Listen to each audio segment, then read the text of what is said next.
if you ask me right now which KPI I would pick, I would go for CAC payback, I think. CAC payback, the measurement when we know how much we earn to the cost of a customer, we can get it back. And for me, it has some clear pros. So it's a clear and simple benchmark. I think people can understand it very easily. It also has the cash flow focus, what we definitely need also on the demand gen side. And it also evaluates the efficiency when it comes to demand generation initiatives. So that's definitely the pro side of it. Welcome to Demand Bites, the podcast where B2B demand generation leaders find the strategies they need to grow. I'm your host, Ross Howard, Director of Insights at Inbox Insight. And in just 15 minutes, my guests and I will uncover what's broken in the B2B buyer journey and provide real-world strategies you can put to work right away. So whether you're looking for an innovative demand generation technique or expert advice on accelerating sales, this podcast gives you the tools you need to succeed. Ready to identify, educate, and convert your ideal customer profile, or at least learn how other people are doing it? Let's dive in. Jana Pelchen, welcome to Demand Bites. Thank you so much for coming on the show. Hi, Ross. Thanks a lot for the invitation. I'm super happy to be here with you. Same. I'm really excited for this conversation. So thanks so much for joining us. You have a ton of experience in demand generation. What is it that attracts you to marketing? Back in the days when I came to Berlin to the startup scene, I started marketing in the field of CRM marketing. And in the beginning, what I really loved about is finding or identifying the right approach with the first party data you are able to gather. And just more and more, when I made my career also in the area of demand generation, this was still also something where I had to think back, also now talking about more complex buyer journeys in the field of B2B marketing. We're talking about various of different buying personas and also higher basket value. First party data is definitely first party and customer data is definitely still key to for success. And this makes it so interesting for me and why I'm still in this area of marketing, especially now B2B marketing.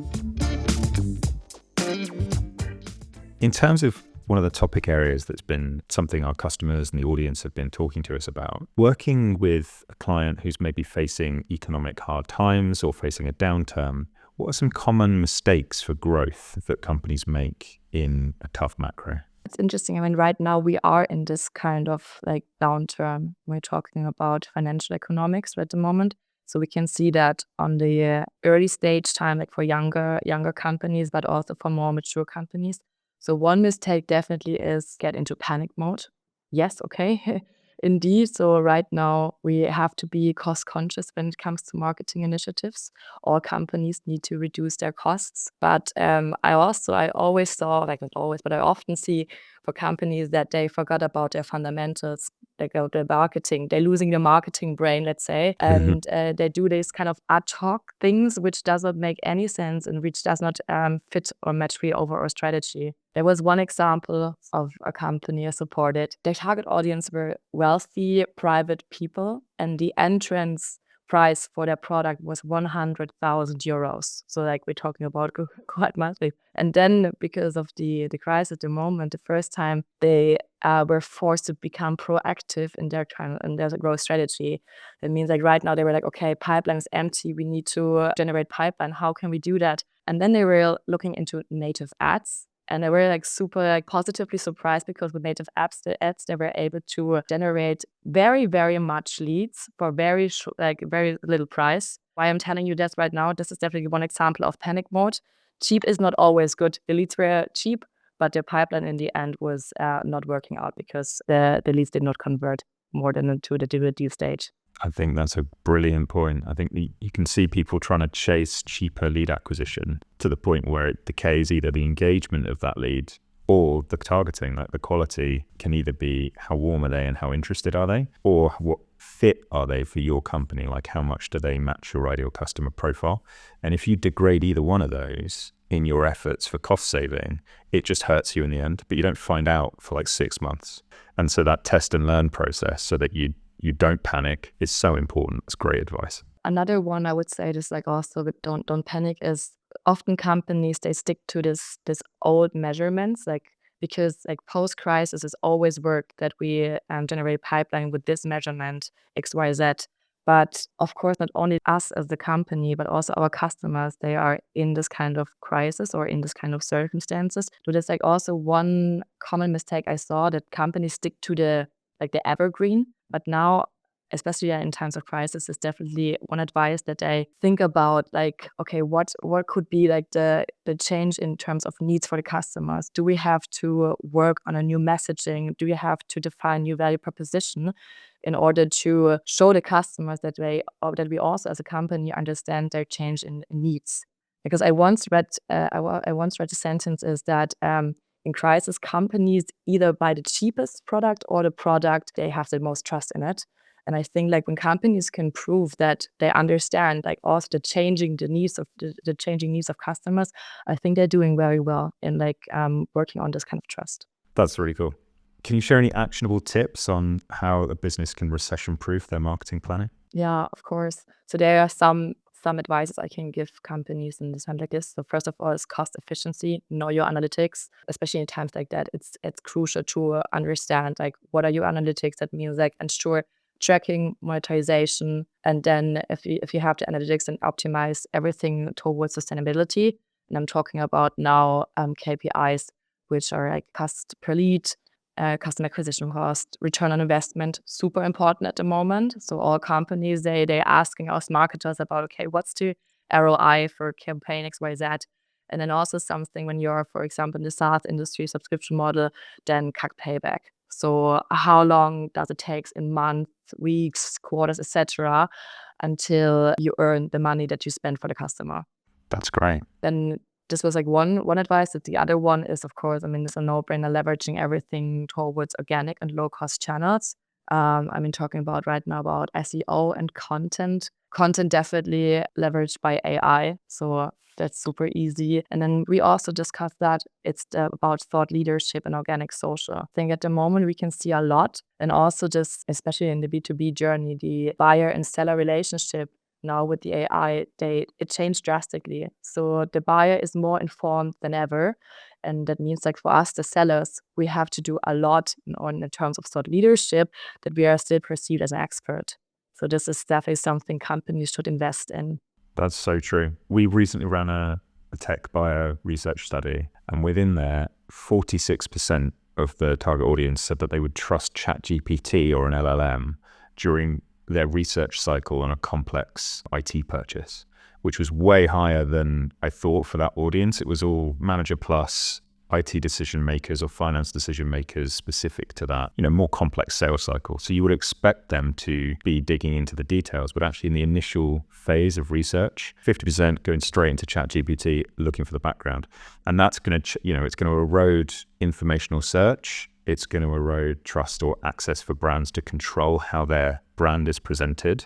And to your point, the buyer's just up to speed much faster, but potentially not in the way that you want with your messaging. So making sure that you've been proactive in seeding the market and creating demand with your version of, the value that you want to produce and the content messaging that you want to get out there to customers is more important than ever to be proactive, because you're not in control of what people read about you as much, at least half the time.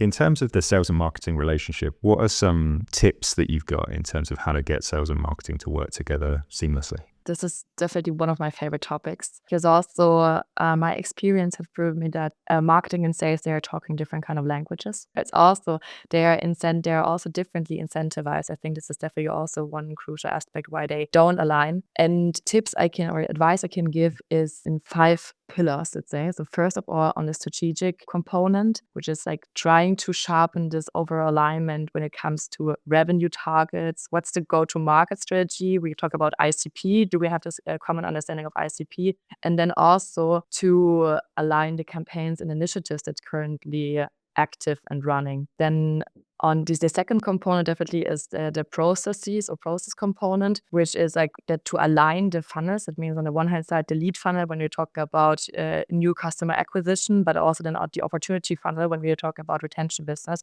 to align it, make it one for the marketing side and the sales side, also to make it transparent.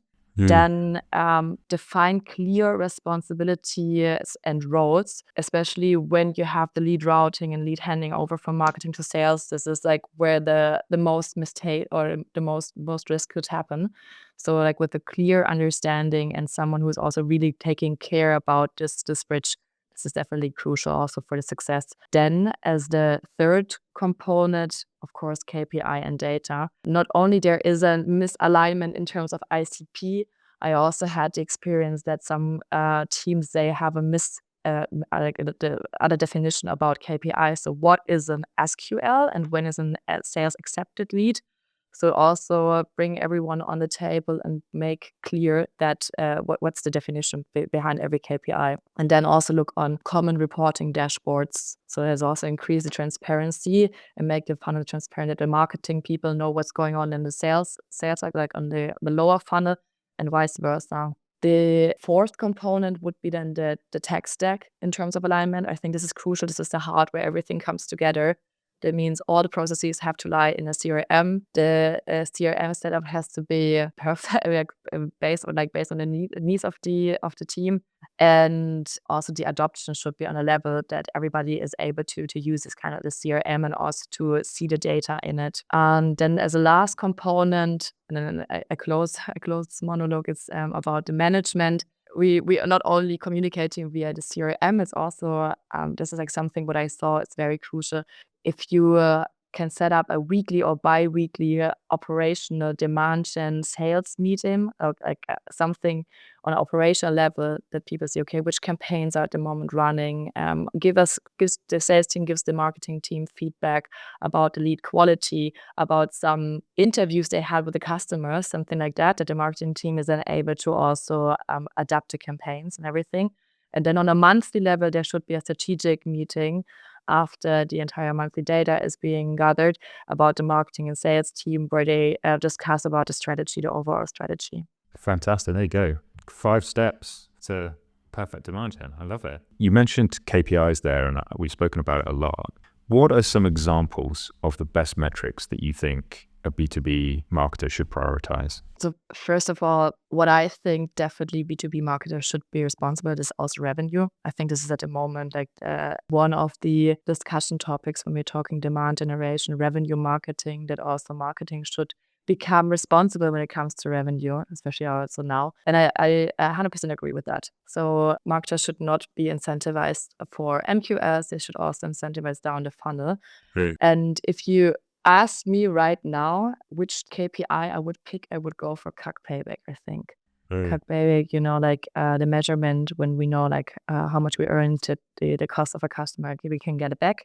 And for me, it has some clear pros. So it's a clear and simple benchmark. I think people can understand it very easily. It also has the cash flow focus, what we definitely need also on the demand gen side. And it also evaluates the efficiency when it comes to demand generation initiatives. So that's definitely like the pro side of it. Of course, there is like, I'm not sure, like there are also not only pro sides. So one thing, what I think is definitely what you have to discuss. So it works quite well when you're in a subscription model business or in a SaaS business. But this is definitely something what you have to elaborate a little bit more if you're in a distributor business or e-com or something like that. So this is something which is not the best, but I totally agree. I think it goes in the right direction, yes. In terms of some misconceptions that B2B marketers have about demand gen, what's the top misconception that you would want to correct if you could make people see the light? Okay, definitely number one, demand gen is not lead gen. That's okay. Yeah, I can see you nodding. It's definitely something where also like C-level or sales, they don't understand. We are not generating leads. That lead generation is part of demand generation. Demand generation is much more like it also effective demand generation includes brand building, awareness, upselling, cross-selling, lead nurturing, and that makes it so exciting. Thank you so much for this call, Jana. I've learned loads already. Where can people find out more about you and your new consultancy? So you can learn from ComWorks either on my LinkedIn. So follow Jana Pelchen on LinkedIn. There you can find ComWorks, or you just visit com-works.com and then you find everything. Fantastic. Thanks so much. Welcome. Thank you. And that wraps up today's episode of Demand Bites. Thanks for listening. I hope the insights provided today are able to help you power up your own demand generation efforts. If you've enjoyed what you've heard, make sure to hit subscribe so you're always up to date with the latest strategies. If you're looking for more insight, stay connected with Inbox Insight on LinkedIn and join a network of marketing leaders driving the future of demand gen.